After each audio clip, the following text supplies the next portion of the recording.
आज देखिए दिन भर अपने देश में किस खबर की सबसे ज्यादा चर्चा होती रही। उत्तर प्रदेश और पश्चिम बंगाल के बाद अब उत्तराखंड में भी सड़कों पर नमाज पढ़ने पर रोक लगा दी गई है। उत्तराखंड के मुख्यमंत्री पुष्कर सिंह धामी ने कहा है कि नमाज मस्जिदों, ईदगाहों और निर्धारित स्थानों पर ही पढ़ी जानी चाहिए। उन्होंने कहा कि कांग्रेस पार्टी वोट बैंक की राजनीति के लिए सड़कों पर नमाज का समर्थन करती आई है। हमने कहा कि नमाज पढ़ने का जो स्थान है, नमाज वहीं पर होनी चाहिए। ये व्यवस्था है, इस व्यवस्था को बिगाड़ने का किसी को कोई भी अधिकार नहीं है। जो भारत की व्यवस्था कहती है, जो हमारी विधि व्यवस्था कहती है, हमारा प्रशासन कहता है, और चारधाम यात्रा चलती है, उस समय चारों तरफ शांत वातावरण है। चारधाम यात्रा कोई एक तरफ से नहीं चलती है। इस समय पर सड़कों को बिल्कुल जो है धार्मिक प्रदर्शन और इसका माध्यम नहीं बनने दिया जाएगा। इनको नमाज करनी है, करें भी, नमाज भी करनी चाहिए, जरूर करनी चाहिए। उनका अपना धर्म है तो उसका पालन करें, लेकिन मस्जिद, ईदगाह और ऐसे स्थानों पर पढ़ी जाए। नमाज को लेकर हमारे देश में बहुत कुछ अब बदल रहा है। आपको याद होगा उत्तर प्रदेश और पश्चिम बंगाल जैसे राज्यों में सड़कों पर नमाज के दौरान किस तरह की अव्यवस्था इससे पहले देखने को मिलती थी। कई जगहों पर बड़ी बड़ी सड़कें घंटों तक बंद कर दी जाती थी, भारी ट्रैफिक जैम लग जाता था और आम लोगों को भी आने जाने में बहुत परेशानी होती थी। स्कूल बसों से लेकर एम्बुलेंस तक सब प्रभावित होते थे और कई बार ऑफिस जाने वाले लोग भी घंटों तक इस जैम में फंसे रहते थे, क्योंकि कुछ लोग सड़कों पर नमाज पढ़ रहे होते थे। और यही वजह है कि अब कई राज्य सरकारें सार्वजनिक स्थानों पर नमाज पर रोक लगा रही हैं। बीजेपी कहती रही है कि इस तरह सड़क पर नमाज पढ़ना धार्मिक परंपरा से ज्यादा शक्ति प्रदर्शन हुआ करता था और जानबूझकर ऐसा किया जाता था, क्योंकि एक वर्ग ऐसा था जो ये सब करके बाकी लोगों के सामने शक्ति प्रदर्शन करता था, बताने की कोशिश करता था कि देखिए हम कितने ताकतवर हैं, हम कहीं भी बैठकर कुछ भी कर सकते हैं, किसी भी सड़क को हम रोक सकते हैं। 28 मई को बकरीद है। पश्चिम बंगाल के बाद अब दिल्ली में बीजेपी की सरकार ने सार्वजनिक स्थानों पर पशुओं की कुर्बानी पर प्रतिबंध लगा दिया है। बकरीद के लिए जारी की गई दिल्ली सरकार की गाइडलाइंस में यह कहा गया है कि गलियां और सड़कों पर, सार्वजनिक स्थानों पर कुर्बानी की अनुमति नहीं होगी। कुर्बानी सिर्फ तय जगहों पर ही करने की इजाजत दी जाएगी।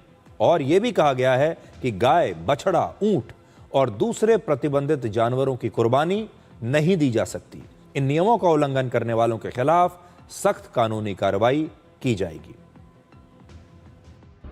बकरीद के त्योहार के अवसर पर दिल्ली में गौवंश, गाय, बछड़ा तथा ऊंट व अन्य प्रतिबंधित जानवरों की कुर्बानी पूरी तरह से गैर कानूनी है और ऐसा करने पर या ऐसा करने की कोशिश करने पर आपराधिक मामला दर्ज किया जाएगा, कानूनी कार्रवाई की जाएगी। इसी के साथ साथ सार्वजनिक स्थानों पर, सड़कों में, गलियों में, सार्वजनिक स्थलों पर कुर्बानी भी पूरी तरह से प्रतिबंधित है, इसकी अनुमति नहीं है और ऐसा करने वालों पर भी कानूनी कार्रवाई की जाएगी। कुर्बानी केवल वैध स्थलों पर, निर्धारित स्थलों पर ही की जाए और खरीद फरोख्त भी केवल वैध तरीके से, वैध स्थानों पर जहां पर अनुमति है वहीं की जाए।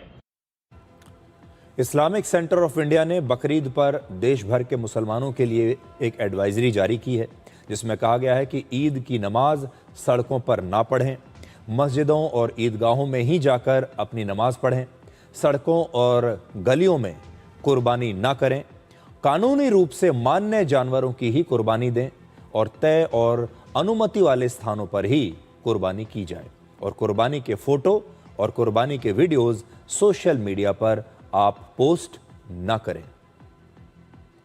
कल ही हमने आपको यह भी बताया था कि कलकत्ता हाई कोर्ट ने कहा था sacrificing cow is not part of Eid, यानी गाय की हत्या करना, गाय की कुर्बानी देना बकरीद का धार्मिक हिस्सा नहीं है।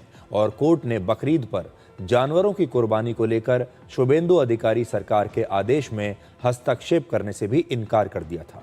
आज ऑल इंडिया इमाम ऑर्गेनाइजेशन ने भी कहा कि बकरीद पर प्रतिबंधित जानवरों की कुर्बानी नहीं होनी चाहिए, क्योंकि शरीयत में भी ऐसा ही कहा गया है। मैं तमाम मुसलमानों से चूँकि ईद उल अज़हा का त्यौहार आने वाला है कुर्बानी का, तमाम सबसे अपील भी करना चाहता हूँ कि जो प्रतिबंधित जानवर हैं जिन पर सरकार ने प्रतिबंध लगा दिया है, लिहाजा उनकी कुर्बानी ना की जाए। ख़ास तौर पर बैल की, ख़ास तौर पर गाय की और ख़ास तौर पर ऊँट की कुर्बानी बिल्कुल उस पर प्रतिबंध लगा दिया गया है और उस पर कोई भी मुसलमान कुर्बानी ना करे। ऐसी कुर्बानी बिल्कुल जायज़ नहीं होती है। तो इसलिए इसका ख्याल हमें रखना है कि सरकार के जो नियम हैं, जो उन्होंने कानून बनाया है, उसके मुताबिक हम अपना काम करें। अब देखिए, सरकार ने जो नए नियम बनाए हैं, जो नए प्रतिबंध लगा दिए हैं, इसके बाद अब बकरीद पर मुसलमान बकरे और भेड़ की कुर्बानी ही दे सकते हैं। इससे पहले गाय, भैंस, बैल, बछड़े और ऊंट की भी कुर्बानी दी जाती थी, अब जिन्हें राज्य सरकारों ने अवैध बता दिया है। आज मैं आपसे एक बात कहना चाहता हूं। तस्वीरें अभी हमने आपको दिखाई। इससे पहले आपको याद होगा जब सड़कों पर नमाज पढ़ी जाती थी, आपको याद होगा सड़कों में, गलियों में, कहीं पर भी कुर्बानी दे दी जाती थी। खून गलियों में बहता रहता था, सड़कों पर बहता रहता था, लोग उसके वीडियोस बनाते थे, फिर उसे सोशल मीडिया पर पोस्ट करते थे और हमें ना चाहते हुए भी ये सब देखने की एक आदत सी पड़ गई थी। ऐसा लगता था कि हम मजबूर हो गए हैं, ऐसा लगता था कि इस पर कोई एक्शन अभी हो ही नहीं सकता। लेकिन आज जो खबर मैंने आपको बताई, इतनी सारी गाइडलाइंस आ गई हैं। अब नमाज सड़क पर नहीं पढ़ी जा सकती, सार्वजनिक स्थानों पर ऐसे नहीं पढ़ी जा सकती। अब कुर्बानी को लेकर भी नए नियम आ गए हैं। अब आप गाय की कुर्बानी नहीं दे सकते। आपको अपने कानों पर यकीन नहीं हो रहा होगा, आपको ये लग नहीं रहा होगा कि ये क्या सुन रहे हैं आप, क्योंकि इससे पहले, कुछ वर्ष पहले तक ये सारी बातें कल्पना से परे थीं। आप सोच भी नहीं सकते थे कि इस देश में इस प्रकार के कानून आ जाएंगे जिनसे इन भोले भाले बेचारे जानवरों की जान बच जाएगी। अब कोई इनका कुर्बानी करते हुए वीडियो बनाकर पोस्ट नहीं कर पाएगा, अब सड़कों पर इनका खून नहीं बहेगा।